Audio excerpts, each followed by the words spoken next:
Sebenarnya wanita itu pun sangat menyayangi anak gadisnya tersebut walaupun ia terlahir cacat. Namun rupanya wanita itu pun tak sanggup melihat penderitaan yang harus ditanggung oleh anaknya itu, sehingga wanita itu pun memutuskan untuk memberinya racun. Sambil mengeluarkan air mata, perlahan-lahan wanita itu pun mulai menyuapi anaknya tersebut menggunakan racun yang telah ia ambil. Karena wanita itu pun merasakan bahwa ini adalah malam terakhir ia bisa melihat anaknya tersebut. Di malam harinya ketika mereka sedang tertidur, gadis itu pun merengang kesakitan di bagian perutnya.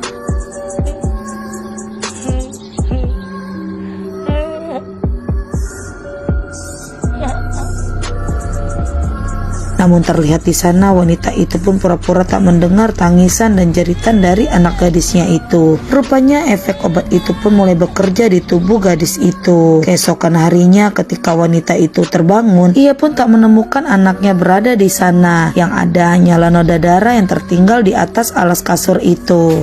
Namun ketika wanita itu menoleh ke samping, ia pun sangat terkejut melihat sosok wanita berambut panjang yang membelakanginya. Merasa penasaran, wanita itu pun memanggil sosok tersebut dengan sebutan Awen. Seketika gadis itu pun menoleh ke arah wanita tersebut sambil memanggilnya ibu.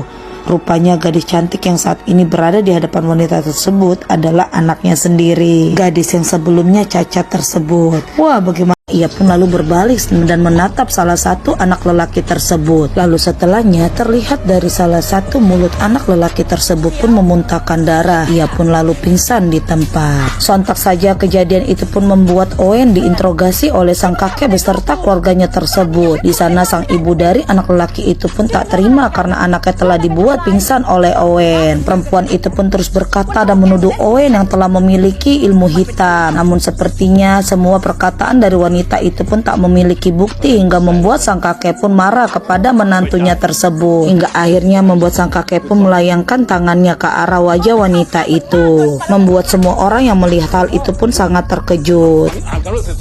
Singkat cerita, di malam harinya sang kakek pun meminta Owen untuk mendatangi kamarnya. Di sana sang kakek pun sangat terkagum-kagum dan terpesona akan kecantikan cucunya yang beranjak dewasa tersebut. Pria itu pun lalu memegang kedua tangan gadis cucunya itu dan menyuruh gadis tersebut agar duduk di sampingnya. Tetapi lama-kelamaan perlakuan yang telah diberikan pria tersebut kepada cucunya itu membuat Owen pun tak cukup nyaman. Lalu kemudian Owen pun meminta izin untuk keluar karena tak enak badan. Namun alih-alih mengizinkan gadis itu keluar kamarnya, sesuatu yang tak pernah diinginkan oleh gadis malang itu pun terjadi di ruangan tersebut, di mana kehormatannya pun harus direnggut oleh pria bejat itu. Lalu setelah kejadian